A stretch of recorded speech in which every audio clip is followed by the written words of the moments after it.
a little bit already with Pakistani startups expanding to the Middle East, to Africa. But we need to really step in and make sure that these startups get the funding and the enabling environment that they need. The State Bank, and it has come up earlier also, has done great work with RAST, with Russian digital accounts, with dollar retention accounts. Some of their policies have been very, very effective in moving things along. At this point, one of the important initiatives of the IT Ministry is to start what we call the Pakistan Startup Fund. This, we struggled on how to put this together. We looked at Enterprise Ireland, we looked at YOSMA, we looked at SBIR, SBICs. There are various global models on how governments can step in to incentivize private risk capital, venture capital, to be invested in a Pakistani startup as opposed to a competing territory. So with the Pakistan Startup Fund, we have conceived it such that we could underwrite the risk by about 10 to 30% of an external venture capitalist putting money into Pakistani startups. And imagine the opportunity here. This is a country where in the last 3 years, about $800 million have been invested in Pakistani startups. And some of this is from top-tier sandhill VCs. These are really world-class venture capitalists who've put money into these startups. And the opportunity is that not a single unicorn has happened yet. So while these startups, of course, have the promise and the ability to attract this funding, there is still an opportunity, which is just around the corner, for the next round of funding and the next round of funding to come in before they scale to become a unicorn. And we're going to try and enable that by this Pakistan Startup Fund, this new structure that we have set up, through which we can incentivize, through which we can catalyze, we can under-risk our venture capitalists abroad to put money into Pakistani startups. One thing that hasn't been highlighted in this report as much as I would have liked to is this very interesting phenomena in Pakistan of what we call online freelancing.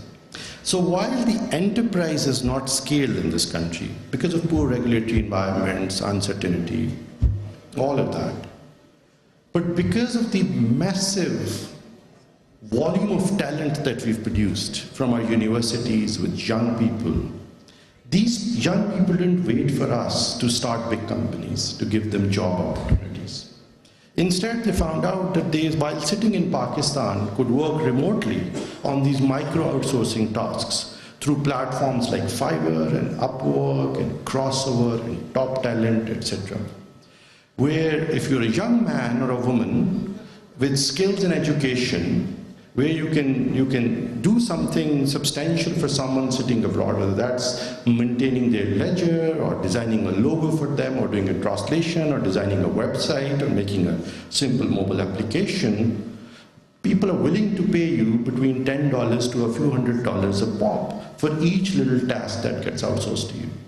And these platforms, these online freelancing platforms, have had so many Pakistanis registered and productively working there that Pakistan is now the second largest online workforce in the world. Close to 1.5 million Pakistanis are registered on these platforms and doing little tasks in this gig economy from $5 a pop to a few $1,000s a pop. And that has actually generated substantial growth. We don't see that as easily into our remittances because instruments like PayPal and Stripe and Wise can't be used in Pakistan for reasons that totally escape me. For a country with the second largest online workforce, PayPal still can't be used in Pakistan for remitting money. Stripe refuses to start business here. That bewilders me. There is absolutely no logical explanation why that's not happening. We've gone around, we've knocked on these doors, and I continue to do that. And I continue to advocate, and I continue to lobby. And I hope that soon we'll be able to make that happen. But with instruments like PayPal and Stripe finally beginning to happen, the government recognizing the importance of online freelancers and providing facilities, funding, regulatory environment, and then also infrastructure through what we call the e-Rozgar program. Spaces, co-working spaces where these freelancers can come and work as part of this international gig economy, I think we could substantially enhance our exports. So while we work with IT companies, with the State Bank to make it easy for them to bring back their remittances to these dollar retention accounts, we work with these foreign companies to make it easy for freelancers to be able to get $5, $10 a pop for the work that they're doing for them through PayPal and Stripe. By investing in infrastructure like the e-Rozgar centers, and we want to create 10,000 of these, giving space to 1 million online freelancers to be able to show up and make an account on Fiverr and begin to make $10 to $30 a day. With 1 million people making $30 a day, that's $10 billion a year. That's just the potential of these young folks, currently working from their garage with a borrowed laptop. But if we gave them the environment, the infrastructure where they could come and productively be part of this global gig economy, I think that's the potential there. At this point, if you look at the IT exports of Pakistan, that's $2.6 billion a year, I think there and thereabouts. But if you look at it closely, this is the amount of money that these companies bring back to Pakistan so that they can meet their expenses. This isn't their revenue, this is their expenses. Because bringing money back home was painful, taking it back to make expenses internationally was even more painful. Right? Holding on to this money was not without pain either, because of all the taxes and regulatory environment and so on.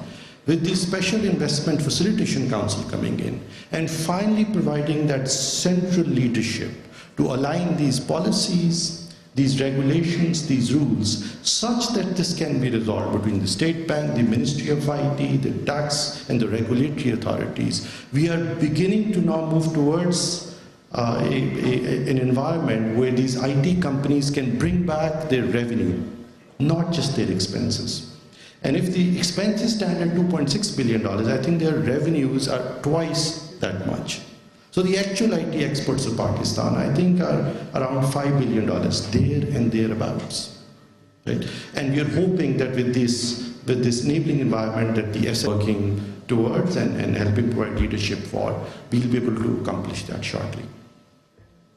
With the freelancers finally being able to fulfill their true potential with all the investments and enabling environment that the government hopes to provide soon, we are hoping to give space to 1 million freelancers making $30 a day for $10 billion and making $10 a day for $3 billion. And with finally the Pakistan Startup Fund enabling investment in Pakistani startups. And every year we're going to plow in some money to underwrite the risk of foreign venture capital to travel down to Pakistan. We're hoping that every year we will attract $1 billion of investments into Pakistani startups. For every IT graduate, a billable resource that we add to the IT workforce in Pakistan, we add $25,000 per year of revenue. That's the yield of a software developer in Pakistan. That's $25,000 a year. We're hoping to train 200,000 people in the next 2 years. That's $5 billion of additional revenue for the IT industry. Add all of that up, the $5 billion, the $3 billion, the $1 billion of Pakistan Startup Fund, and all the money that we finally bring back, working with the IT industry so that they begin to park and bring their dollars back home. I think we can easily exceed the $10 billion target that we've set ourselves in the next couple of years. This is very doable. I want to thank PwC, Gerald, who's worked so hard on this report, and thank you for putting up with me and all the, I want to say, maybe interrogation is the right word, but we were part of many sessions, and I was very tough with my questions, and they're very firm in what they've done and what they documented and the insights and advice that they had for us on how Pakistan can globally expand, the skills that we need to target, the markets we need to expand to. And it's great to see that an independent, world-class consulting company led by internationally well-known consultants like Gerard, Ali Ehsan here, Oxon Ventures and others, have been able to come back with the same potential that we've always felt we had, which is a conservative estimate of $10 billion and an optimistic one of $18 billion. And I think the truth lies somewhere in between. We stand officially at $2.6 billion. And going by this report, which you've independently put together by your research and by your analysis, I think Pakistan's true potential is somewhere around $15 billion. I could do back of the envelope math, which I did with you, to get us to $10 billion in the next couple of years. And I think we can get that far very, very quickly. I want to thank everyone who's come here today and took out time to be part of this event. Whoever conceived this activity needs to be applauded. This was, of course, much before my time. I'm sure this was a conspiracy between Pasha, the Pakistan Software Expert Board, and the IT Ministry.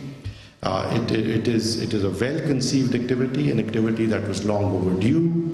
We finally have good data, we have a North Star, we have a plan that we can follow, and done by an international consulting firm whose word I would trust and whose word you should believe also. So thank you so much, everyone, for being here. It is a pleasure to be part of this, to unveil this, and that's essentially been my only contribution. This was done before me. It's great work. Everyone who has worked on this deserves to be acknowledged and applauded. And I hope that with this roadmap and with the SIFC's leadership and the IT Ministry, the Pakistan Software Expert Board, मज़ीद खबरें शामिल करेंगे एक break के बाद, साथ रहिएगा।